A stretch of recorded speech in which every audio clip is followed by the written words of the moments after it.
Did you know that Japan has over 6,800 islands? As we delve into this enchanting land, we'll unravel the intricacies of its culture and etiquettes. Welcome to the land of the rising sun, a captivating place where the old and the new coexist seamlessly.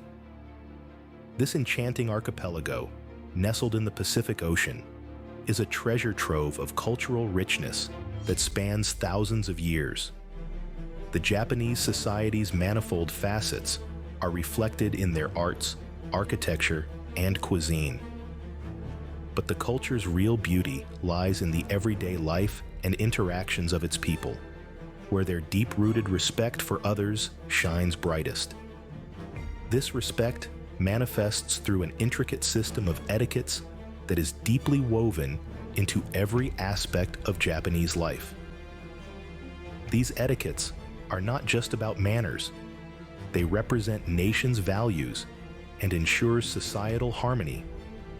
From the moment you set foot on this land, the Japanese politeness and hospitality are palpable. A small bow, a gentle smile, or a quiet thank you. These are not just empty gestures, but heartfelt expressions of respect and appreciation ingrained in their psyche. However, understanding and navigating the complex world of Japanese etiquettes may seem daunting for visitors.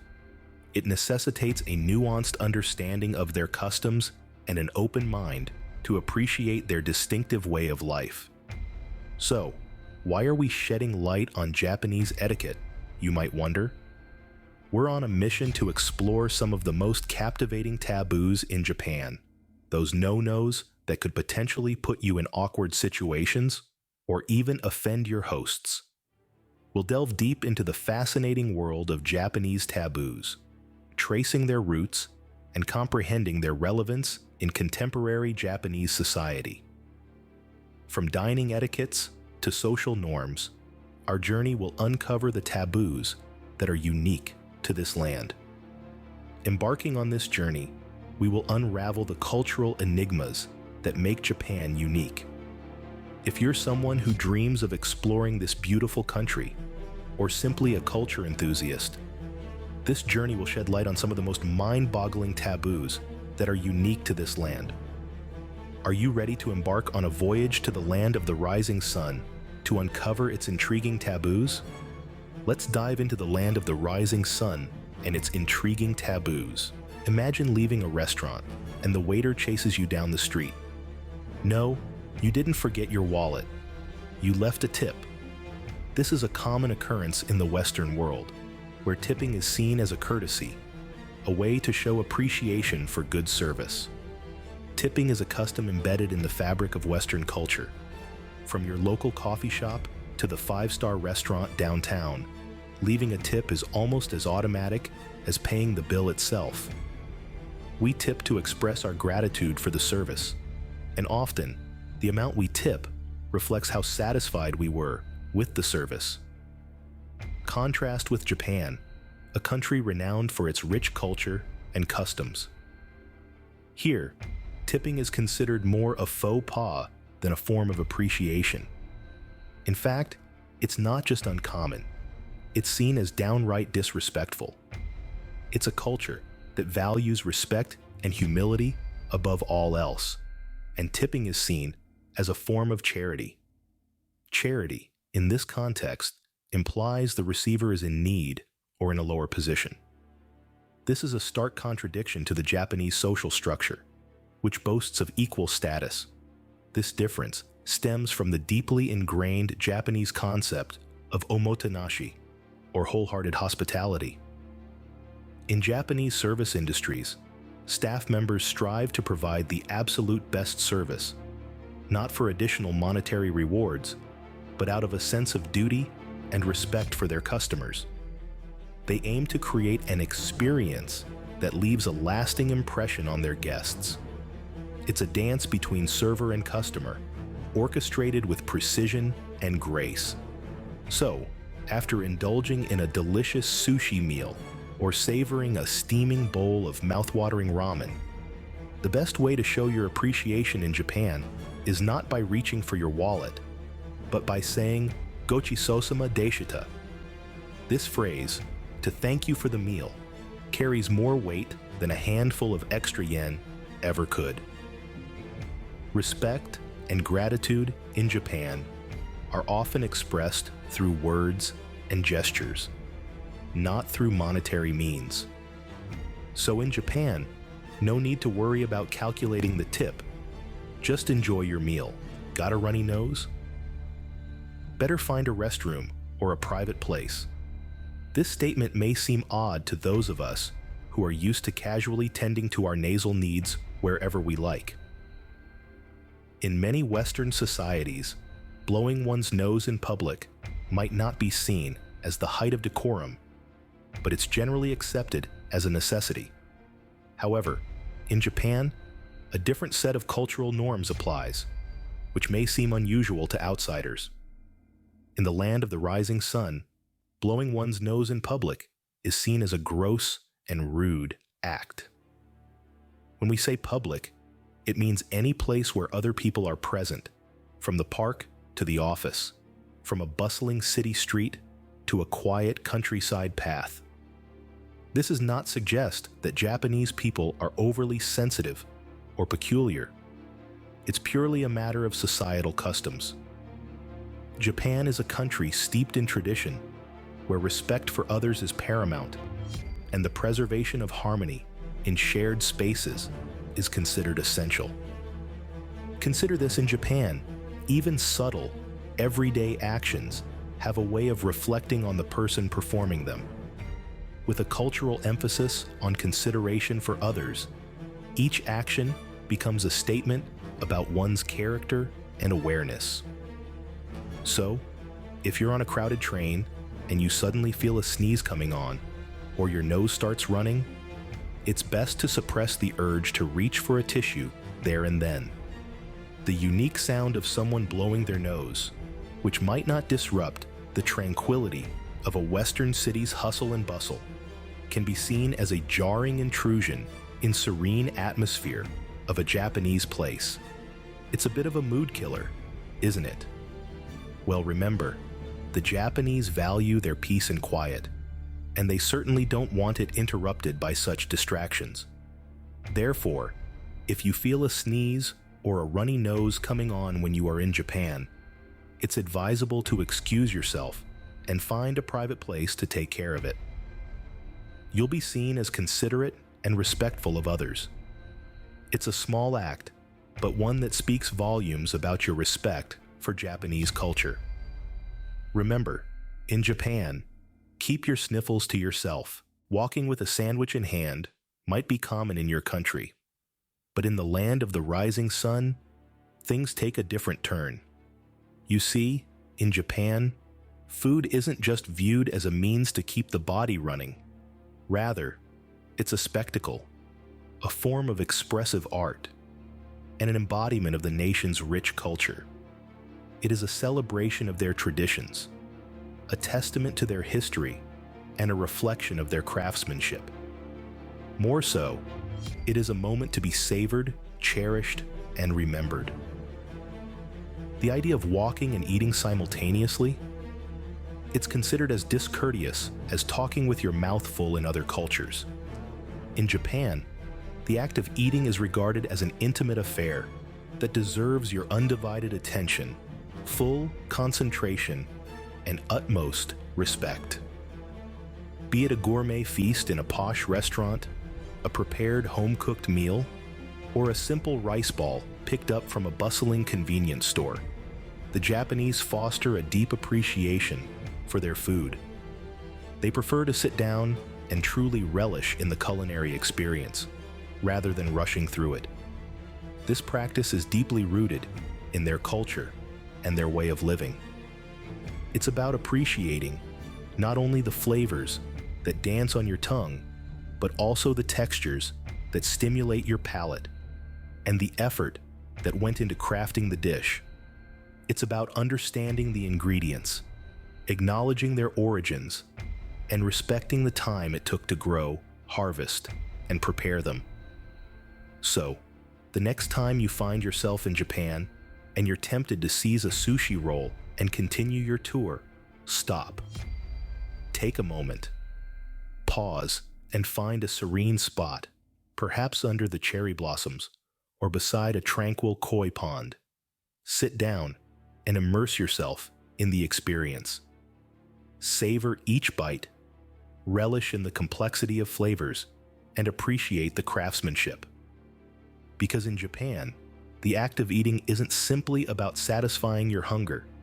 It's about experiencing a piece of their history and culture. So, enjoy your meal, slowly, mindfully, and with gratitude. In Japan, food is a sit-down affair, even if it's just a quick snack. So there you have it. 15 surprising taboos in Japan. Let's delve deeper into the intricate world of Japanese etiquette and customs. This is a world that combines nuanced gestures, unspoken communication, and profound respect for others. Our exploration began with the surprising rule against tipping in Japan. For many of us, is a practice that comes as naturally as breathing. However, it's viewed as unnecessary and at times impolite in Japan. This is a reflection of the deeply ingrained Japanese culture of providing exceptional service without expecting additional gratuity. Next on our fascinating journey, we examined the unspoken rule that discourages blowing your nose in public. This might seem innocuous to many cultures worldwide, but in Japan, it's seen as a breach of public etiquette. The Japanese prefer to excuse themselves and handle their sniffles in private, a testament to their concern for the comfort and sensibilities of those around them. We then ventured into the unexpected prohibition of eating and walking concurrently. This seemed like a simple matter of convenience to some. However, in Japan, it's often viewed as a sign of disrespect and potential untidiness. The Japanese have a profound appreciation for mindfulness and prefer to relish their food without the distractions that come with multitasking. An interesting discovery was the taboo of placing chopsticks upright in a bowl of rice. While it may seem like an innocent gesture, it holds connotations to funerals in Japanese culture. Another surprising custom is the unspoken rule that individuals should not pour their own drinks at social gatherings. This ritual is a clear indication of mutual respect and consideration, hallmarks of Japanese culture. We further explored the cultural significance of avoiding the number 4, the unwritten rule against wearing shoes indoors, and the Japanese tendency to refrain from public displays of affection. Each of these customs provides us with an intriguing insight into the mindset, values, and lifestyle of the Japanese. We also touched upon the etiquette of keeping personal matters private, the habit of not crossing legs while seated, and the practice of not passing food from one pair of chopsticks to another. Each of these practices is deeply rooted in Japanese history and traditions, providing a glimpse into the respect for personal space and boundaries prevalent in Japanese society. Lastly, we discussed the importance of punctuality, the tendency to avoid displaying tattoos in public, and the courtesy of maintaining quietness on public transport. Each of these customs underlines the Japanese culture's emphasis on respect for others, punctuality, and adherence to societal norms. A visit to Japan is an immersive experience, a deep dive into a culture that values respect, understanding, and mutual consideration above all else. As we conclude our exploration of these surprising taboos, it's essential to bear in mind that when you're in Japan, it's crucial to respect and adhere to these customs. After all, when in Japan, do as the Japanese do. It's all about respect and understanding. Japan, a country where ancient traditions and modern life blend seamlessly, is indeed a world to explore. Its unique blend of old and new creates a matrix of cultural experiences that are truly unparalleled. As you traverse through the lush countryside and bustling metropolis, you uncover surprising facets of a civilization that has thrived in harmony with tradition and innovation. Our journey through the land of the rising sun has been an illuminating one, unveiling a range of cultural taboos that might leave even the most experienced globetrotters intrigued. Certain practices, considered commonplace elsewhere, are frowned upon in these range from the more well-known, such as the no-tip policy, to the less familiar, like the unacceptability of public nose-blowing and walking while eating. These cultural nuances offer an intriguing glimpse into the deeper layers of Japanese society and highlight the importance of understanding and respecting the customs of the lands we visit. It is about acknowledging and respecting the unseen rules and unspoken etiquettes that govern the behaviors of the local populace. Just as we wouldn't want visitors to our home to disregard our rules, it's crucial to be mindful of how we act when we're guests in another country. This awareness extends beyond mere politeness. It is a gesture of respect, a demonstration of our commitment to appreciating and preserving the cultural sanctity of the places we visit. These taboos are not just rules, but a reflection of the Japanese people's deep-rooted and their unique way of life. They reflect centuries of cultural evolution, embodying the spirit of harmony, respect, and balance that underpin Japanese society. Understanding these nuances helps us appreciate the culture's richness and depth, allowing us to engage more meaningfully with the local community and the experiences it offers. Remember, travel isn't just about seeing new places, but experiencing different cultures. It's about stepping out of our comfort zones and embracing the unfamiliar, challenging our perceptions, and expanding our horizons. It's about understanding that every travel experience is a journey of discovery, an opportunity to learn from diverse cultures and gain a broader perspective of the world. So next time you're packing your bags for Japan, make sure to pack these etiquettes too. Arm yourself with knowledge, respect, and openness to truly immerse yourself in the Japanese experience. Remember, a journey into Japan is not just a physical trip, but a voyage into rich tapestry of history, tradition, and culture that will leave you forever changed. Sayonara, till we meet again in another adventure.